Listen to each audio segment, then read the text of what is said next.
chirp for is Linus Ullmark got hurt recently. He's back now, but has Jeremy Swayman proven he can handle the workload of a number one goalie? And are you okay with that? Giving him the deal he's going to deserve and moving on with him?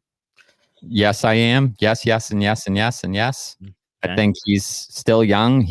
I saw somebody tweet out the other day, Jeremy Swayman's first, 100 games or 75 games, and Martin Brodeur's first 100 games.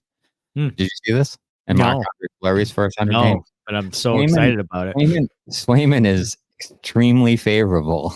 Really? Compared to two of the all-time greats. Wow. Yeah. In their first 100 games. Now, granted, defensive structure and, the way the league is now versus the way it was then, goalie pads, that whole thing is different. Yeah. But he's held no one else has done it. No. And yeah. So, I think he can do it. I mean, they played him 5 in a row, I believe, when Ullmark went out, and he acquitted himself pretty well. Yeah. Whether that can last over a whole season, the only way that you will know that is if he does it. Right. So, and I don't have any problem with Brandon Bussi being a backup that plays, 25 games, and Swayman gets the rest. So I think, after this year, I think you're looking to move on from Ullmark to save a little bit of money there.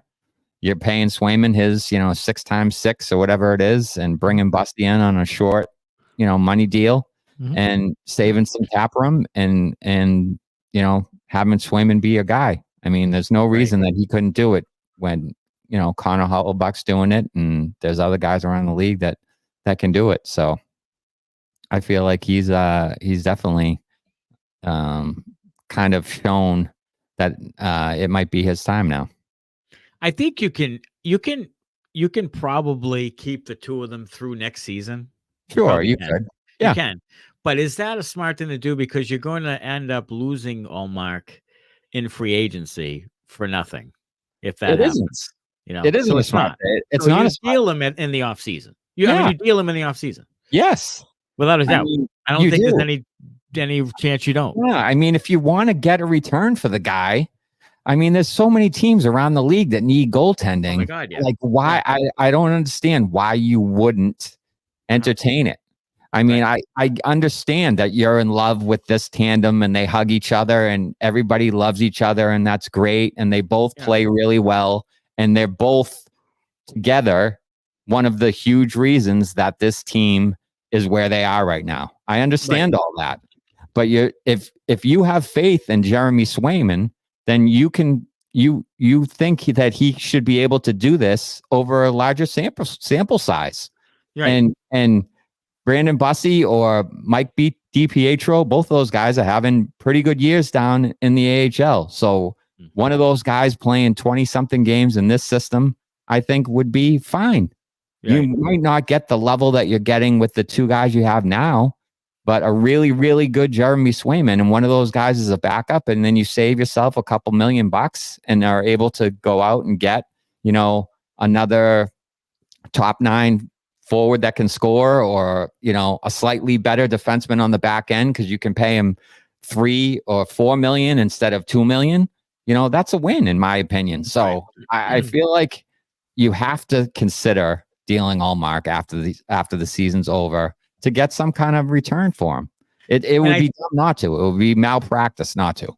And I think that if he does well in the playoffs, like if they rotate the goalies, he does well. That's the best case scenario. If he doesn't do well, if he has a third year in a row where he kind of, has a clunker, that's gonna make it. Then you really have to question the value of him more.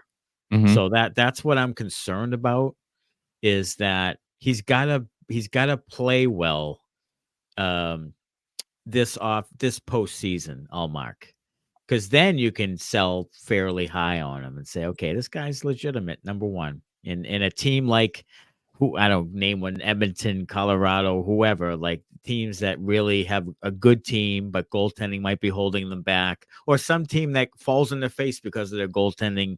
New Jersey in the Devils this playoffs. year. Devils, perfect example. Like Carolina has a bunch of injuries. Right.